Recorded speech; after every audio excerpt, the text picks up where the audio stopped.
What's up, guys? Today, we're going to be watching a Joe Rogan clip titled Barbers Were the Original Surgeons with Lindsey Fitzpatrick. Now, from what I know, barbers were the original surgeons in that they did all the surgeries, sometimes with, sometimes without anesthetics. So it was a pretty gruesome experience from what I know, but let's hear the experts talk about it. This surgery as we know it, when did it first start? Like, what is the first historical recounting of an actual doctor? Oh, or you mean someone saying they're a licensed doctor? Well, or when did it them... start? No, like not that at all. Really hard question. Oh, I'm sorry. No. I know so little about history. It's like 19th, 18th century. We have evidence again in the archaeological records of surgical procedures going far back. But who did them? They would have been, sometimes they called them wise women, cunning women, barber surgeons. Barber. So one of my, the barbers. I guess they were good at razors. Did they cut hair, though? Yes, yeah. Actually, barber surgeons used to do things like pull your teeth. They used to bloodlet. And so the barber pole, which is red and white, is red and white because it was advertising their services as bloodletters. So what they would do is they would tie these bloody rags around the pole, and it would whip around the pole. I know, it's one of my favorite stories. God. And the ball at the top represented the bowl that would catch the blood, and the stick would have been the stick that you held to kind of get your veins to stick out. And people were bloodlet for all kinds of reasons, like you would do it like a purge or a diet, or you would do it because you were ill.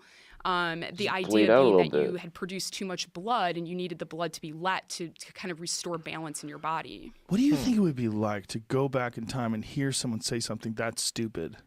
Like, you're sick. We need to remove some of your blood. You have too much blood in your system, Lindsey. You're gonna send all these like crazy academic historians who are like, we can't.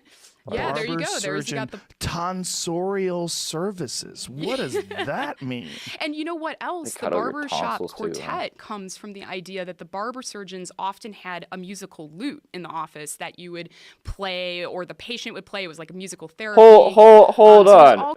So they're like killing these guys. They're pulling their teeth out. They're bleeding them out. They're stabbing them or some shit, basically in the vein or whatnot. And then they play music to make it seem okay. To me, that just sounds like a fucking horror movie, but whatever.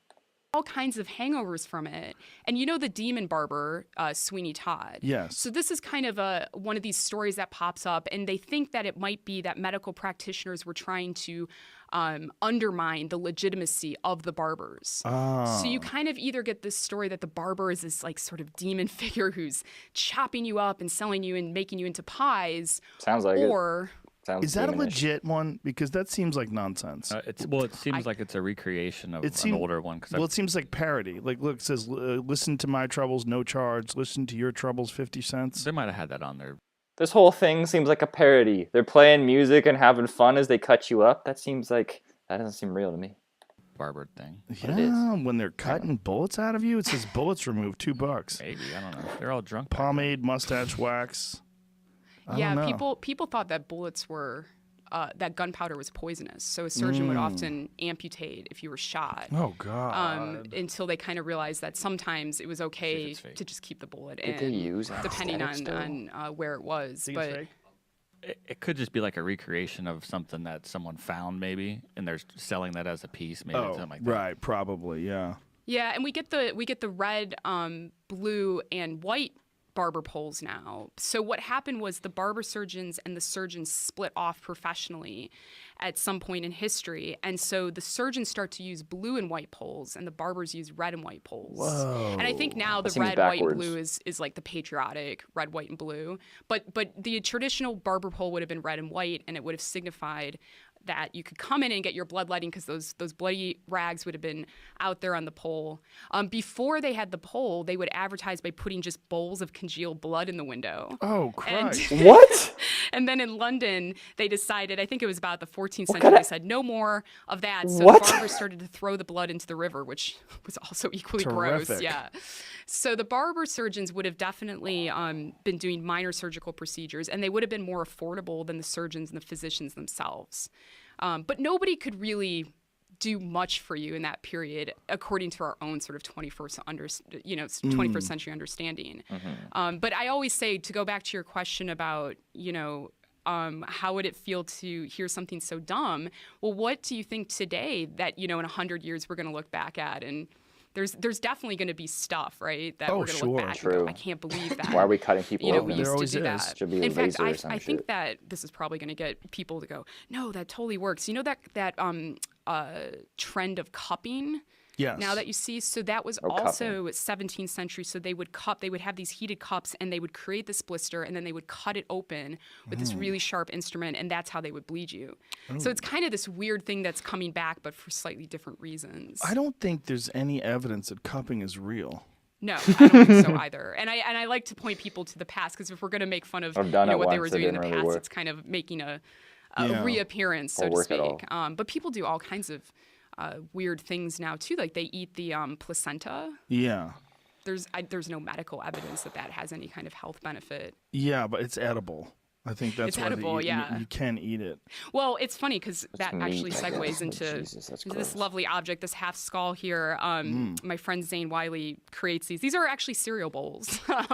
Great. But and the reason why I brought it was because it opens up a conversation about something that I like to talk about, which is corpse medicine. So people used to actually eat dead bodies for medicinal purposes. What parts? So if you had epilepsy in the early modern period, so we're talking 16th, 17th, 18th centuries, people would drink the blood of an executed criminal, so someone who lost their head.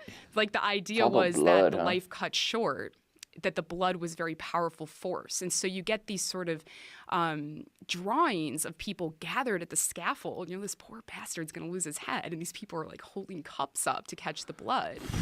And it didn't work. And epilepsy was so awful because it was so misunderstood. And you can imagine, when someone goes into a seizure, it's Hold on. Does that not sound like a baseball game? Like everybody's at the baseball game and they got their glove on and they're there to catch the ball, right? Well, and then in this, they're basically there to catch the blood. What? Anyway. It's scary, and if you don't understand what's happening, you could think that it's witchcraft, or there's all kinds of things that people thought about that disease. So these people were quite desperate, so they were drinking the blood of executed criminals. Good Lord. They ground up mummies, ancient mummies, and they would make it into pills and did all kinds of things, right? That's really old. I always point this out. We eat the placenta today. It's kind of like, at a least form it's of fresh. Ingesting bodily see, there you go. You got the yes. So people were just super, super desperate back then. Yeah, of course, there was not much that could be done, right? But we do some kind of form of corpse medicine and organ donation. So we're taking dead body parts. We're not eating them, but we're taking them into our body to cure ourselves. Yeah, it's just so. Okay, that was interesting. That's for sure. I guess blood was kind of what everybody thought of as medicine back then. But the mummy thing, I don't get the mummy thing. That's an old thing to eat regardless of what it is. Think about anything, an egg that's thousands of years old. Anything thousands of years old is kind of disgusting.